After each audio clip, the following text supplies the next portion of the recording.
I've been there 16 years. I worked for the state first, and I wasn't even supposed to be at the constable's office that long. I just went because I was a single mother. I got pregnant at an early age, 17 years old.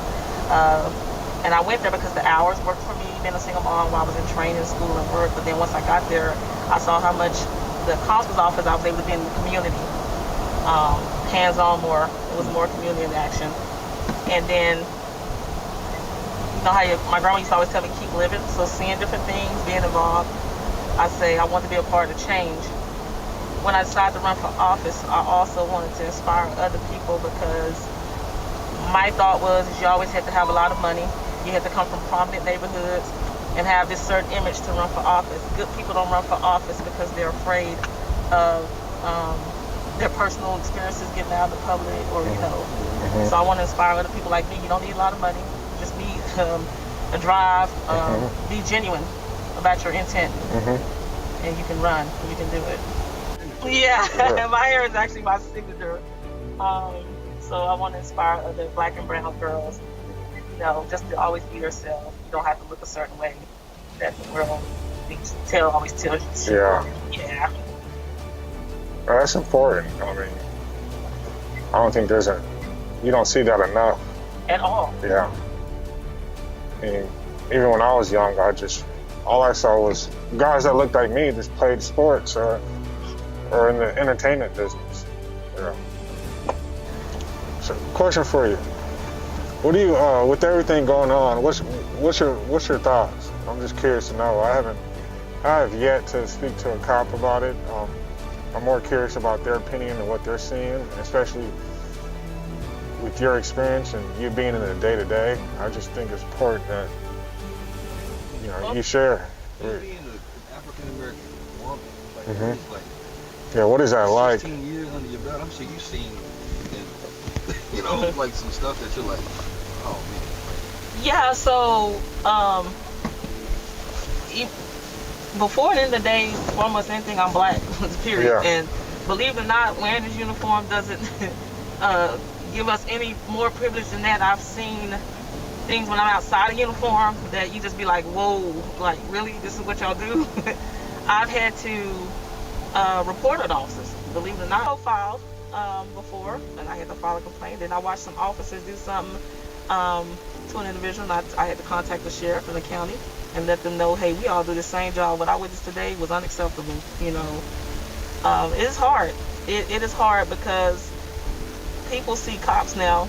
They don't care what uniform, and we're like, we don't do the same things like APD. We do the same things as far as criminal law, but our jurisdictions are different. Constables, we don't take 911 calls. We don't have as much as the stress and busy calls and incidents like the sheriff's department and the police department. But people don't care about that. All they see is a uniform. And so you have to people are trying to decipher if they're going to like you or not. Most people don't like cops.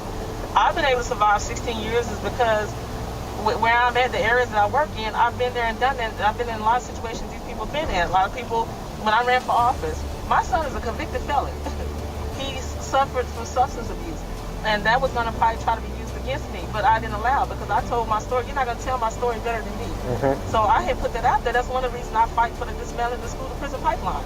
I watched my son and other kids go through that, being put into the system. They get into the system at an early age. So I've been dealing with a lot of youth. I deal with youth a lot. I spend more time probably in schools than I do anything else on this job. Yeah. And I respect that. That's big. I think that's a lot of the outrage because there's a lack of accountability on from the outside looking in on the law enforcement side. So, without that acknowledgement of explaining something that's wrong, no one's listening after that. Everybody wants to, you got the first step to solving anything is just really acknowledging that there is a problem. And based on what I've seen, I don't know everything, but based on what I've seen, there just seems there's a lack of acknowledgement and accountability, which results to an outrage of a particular body of people. So I'm just wondering, I know how to encounter police when I come across a situation that I'm either in purposely or, by accident. But it's really not about me. It's really about how can you, myself, and everyone involved create a better tomorrow for our kids, so they don't see these police officers in a negative light. So what advice would you give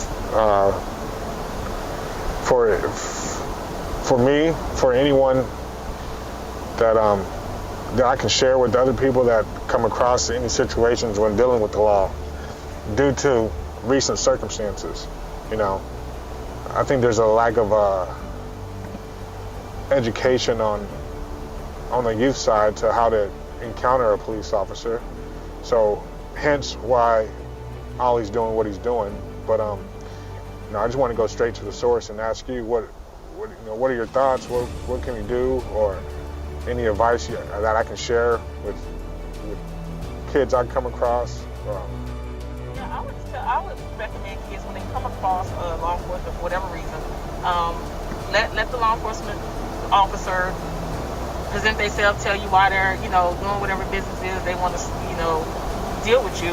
I would say cooperate. Don't try to have court at that moment. Go back and some people are going to tell you, well, they don't have the right to do this, but try to have court in wherever, if you're on the side of the road, if you're in the school building, whatever, that's not going to be the time. I would say do what the officer says at that point, but make sure you get as much information you can from the officer, and have your parents or you file a complaint afterwards if you don't feel like if you feel like you was mistreated or done unfairly. Because usually trying to fight, retaliate, resist arrest, that is never going to end up, you're still probably going to end up getting arrested or whatever. It's just going to, more charges. It's just going to, the situation's not going to go away. It's just going to prolong the situation at that moment. A lot of times, just let them, do what they're going to do. If they're going to handcuff you, let them, handcuff you. Your parents will deal with it, at a later time. Don't try to take matters in your hand at that moment, That's what I would suggest. I'll bring you tissue. What's up, everybody?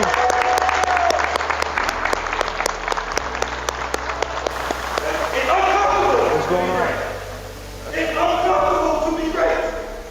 It sucks. But if you work hard, you'll reap the benefits. If you work hard, you'll reap the benefits of the fruit of your labor. Just laugh. I want you guys to, like Coach said, just interact with us. Don't be afraid. Get uncomfortable and talk to us. Don't be afraid. We're gonna reach out to you, no matter what. Okay? So just relax. Talk to us. Don't be, you'll be fine. Okay?